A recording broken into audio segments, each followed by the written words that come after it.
Bien, le premier pays qui a été intéressé par vraiment par le secteur de l'économie sociale, c'est le Maroc. C'est le royaume du Maroc, parce que son souverain, le roi Mohamed VI, dès ses premières prises de parole, indique que le Maroc a un modèle de développement nouveau à créer.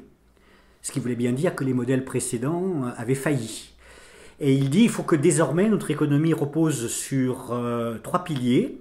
L'économie libérale, classique, les entreprises publiques, et puis l'économie sociale et solidaire.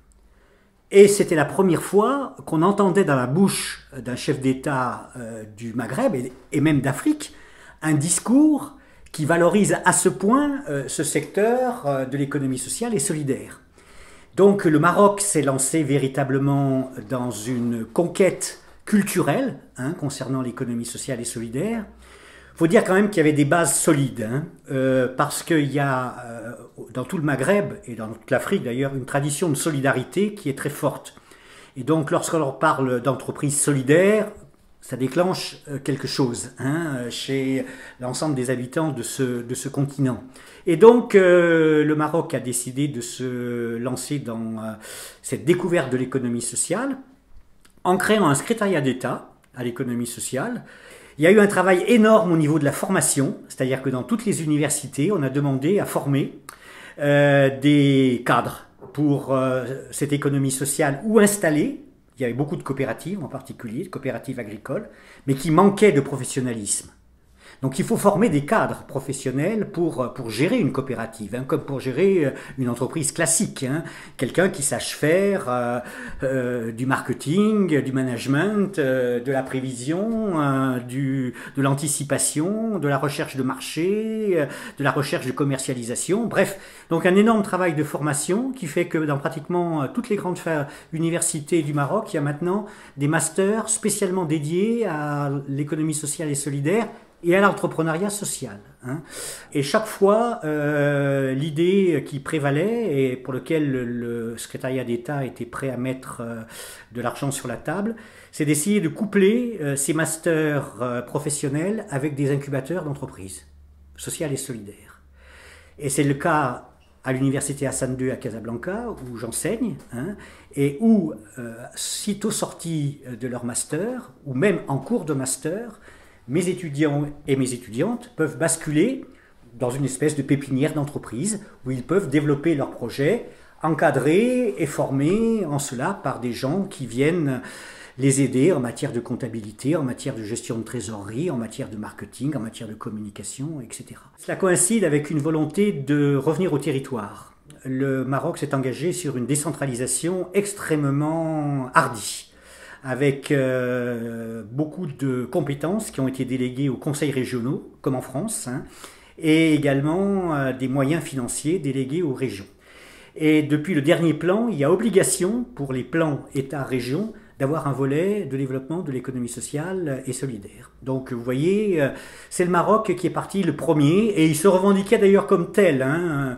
Le roi Mohamed VI se veut un petit peu un précurseur dans l'ensemble du monde du Maghreb et du monde de l'Afrique subsaharienne. Et il a été relativement suivi, puisque les Tunisiens ont aussitôt embrayé, si je peux prendre une expression pas très heureuse,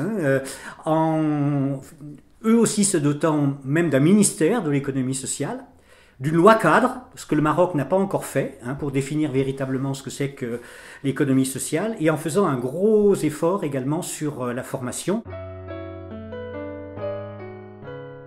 L'Algérie reste un petit peu en deçà, mais elle n'est pas totalement absente du débat, puisque j'ai participé à plusieurs conférences en Algérie. Et il y a un programme, cette fois-ci porté par l'Union européenne, pour le développement de l'économie sociale en Algérie. Un programme qui s'appelle PAGE, Programme d'action jeunesse emploi, qui incite les jeunes à créer soit leur entreprise entrepreneuriat social, soit à s'investir dans l'économie sociale.